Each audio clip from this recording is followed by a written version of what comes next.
జిల్లా భద్రాచలంలో ఐటీడీఏ అధికారులు ఆదివాసీ సంఘం నాయకులు వేడుకలు నిర్వహించారు. ఆదివాసీల సంప్రదాయ నృత్యాలైన రేలా నృత్యం, కొమ్ము నృత్యాలతో పట్టణంలోని అంబేద్కర్ సెంటర్ వరకు ర్యాలీ నిర్వహించారు. అంబేద్కర్ సెంటర్లోని ఆదివాసీ అమరుల విగ్రహాలకు ITDA PO Rahul, Bhadrachalam MLA doctor Tellam Venkatrao, Adivasi సంఘాల నాయకులు ఘనంగా నివాళులర్పించారు.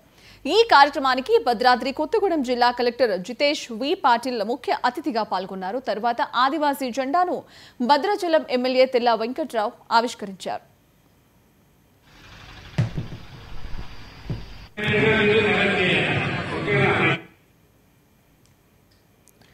భద్రాద్రి కొత్తగూడెం జిల్లా అశ్వారావుపేటలో ప్రపంచ ఆదివాసీ దినోత్సవ వేడుకలు ఘనంగా జరిగాయి. నియోజకవర్గంలోని అన్ని మండల కేంద్రాలలో ఆదివాసీ సంఘాలు ర్యాలీలు నిర్వహించారు. దమ్మపేటలో గిరిజన పోరాట యోధులు కొమరంభీం, సోయం గంగుల విగ్రహాలకు పూలమాలలు వేసి నివాళులర్పించారు. ఈ కార్యక్రమంలో అశ్వారావుపేట సిఐ నాగరాజు జెండా ఆవిష్కరించి ఆదివాసీలకు శుభాకాంక్షలు తెలిపారు. మాజీ ఎమ్మెల్యేలు తాటి వెంకటేశ్వర్లు, మెచ్చా నాగేశ్వరరావు, ఆదివాసీ నాయకులు సోయం వీరభద్రం, శ్రీనివాసరావు ఆదివాసీ దినోత్సవాన్ని తెలంగాణ ప్రభుత్వం అధికారికంగా ప్రకటించి సెలవు ప్రకటించాలని డిమాండ్ చేశారు. ఇక ఏజెన్సీ ప్రాంతాల్లో 1/70 పీసా చట్టాన్ని కఠినంగా అమలు చేయాలని కోరారు.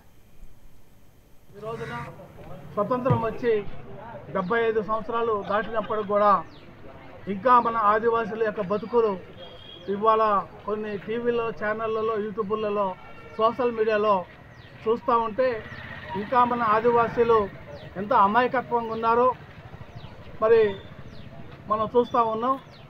అలాంటిది ఇవాళ ఎన్ని ప్రభుత్వాలు అధికారంలో వచ్చినప్పుడు కూడా మన ఆదివాసీల యొక్క కష్ట సుఖాలని మరి పరిష్కరించడంలో విఫలమయ్యారనేటటువంటి విషయాన్ని గత శాసనసభ్యుడిగా నేను పనిచేసినప్పుడు కూడా ఇంకా లోటుపాట్లు ఆదివాసుల మీద జరుగుతూ ఉన్నాయి.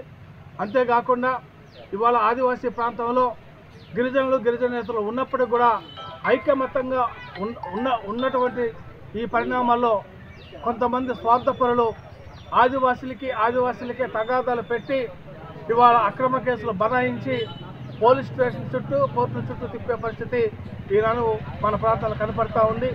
మరి ఆదివాసీ నాయకులందరూ కూడా మరి ఈరోజు ఏ రకంగా అయితే ఐక్యతలో ఉన్నామో అదే ఐక్యతగా భవిష్యత్తులో కూడా అనేక సమస్యల మీద ఆదివాసీ సమస్యలు శుభాకాంక్షలు ఆదివాసీ సోదరులందరికీ తెలుపుతూ మనకి ముఖ్యంగా ప్రపంచవ్యాప్తంగా ఈరోజు ఆదివాసీ దినోత్సవం జరుపుకోవడం జరుగుతూ ఉంది.